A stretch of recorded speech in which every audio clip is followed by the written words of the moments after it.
Hey guys, welcome to your first drawing lesson with Mrs. Tucker. We are going to be drawing something really simple today. It's just an apple, and all you need is paper and a pencil and an eraser. You can use a regular yellow pencil, but if you've got drawing pencils, that's awesome. You can use those as well. I'm going to show you drawing pencils really quick just in case we get the chance to use them when we're back together at school. So drawing pencils are unique because they don't have erasers on them. So you have to have your own eraser. These are my favorite, these white ones.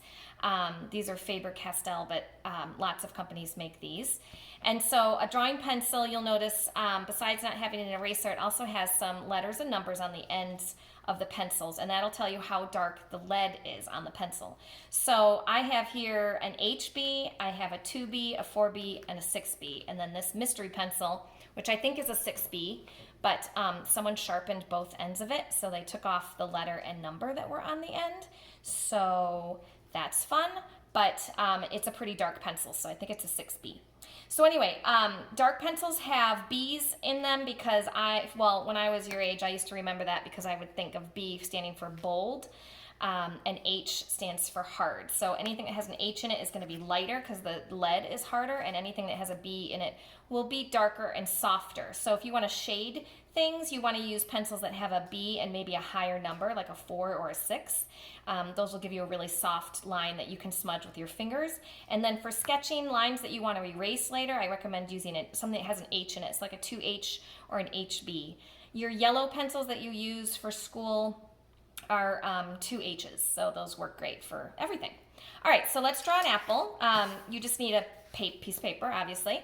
You're going to start your pencil drawing by making some circles. So everything that you draw can really be broken down into simple shapes. So that includes if you're drawing humans or animals or objects, you can usually break them down into simple shapes. That helps you draw things a little bit more easily. So an apple is broken down into circles. We're going to start by drawing 2 small circles next to each other. And when I draw circles, what I do is I circle my hand first on the paper before I drop the lead down, and then drop the lead.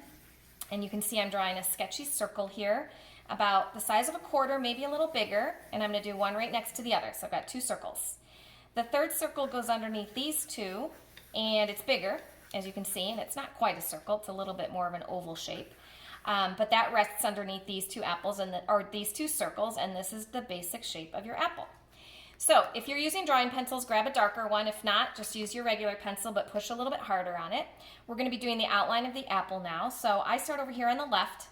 I'm going to go up and over that top circle, and then I'm going to dip down a little bit and make this kind of slide shape that goes down into this circle over here. So up and over, and then down a little bit. Then you're going to come back to about the middle where the 2 circles meet on that line that you just drew, and you're going to go up and over this side. So if you can use your imagination now, you can kind of see the top of an apple. Now you're going to draw the rest of it. The trick here is not to follow the exact shape of these circles. Like I'm not going to go in and then out again because that would look weird, like the apple had some kind of cinched waist. But instead we're just going to use that as a guide for how long our apple should be, how tall, and how wide.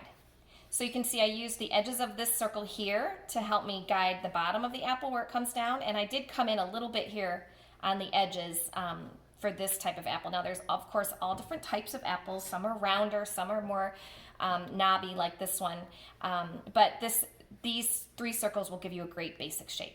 So once you have your apple outlined, you're going to take your eraser and you're going to erase the guideline circles that you drew on the inside so that you just have the outline. And then we're going to go on to some shading techniques in the next video. But before I do that, I want to just quickly show you an example with these drawing pencils of the different leads so you can see how they work. So this is our mystery pencil, which I said I think is a 6B. But if I color with it, you can see it's got a nice dark lead. And if I smudge it, it smudges really easily. So those are the B's. 4B and 2B, they are all going to be pretty similar. They just are not quite as soft as that initial 6B. So that's a 4B. And then we have our 2B. And you can feel it when you draw. You can feel the way that the lead hits the paper, whether it's soft or whether it's a little bit harder. And then this HB here is the lightest one. But even with a regular drawing pencil, you can push harder for darker lines and lift up on the pencil for lighter lines. So those will work just as well. All right, I'll see you in the next video for your shading lesson.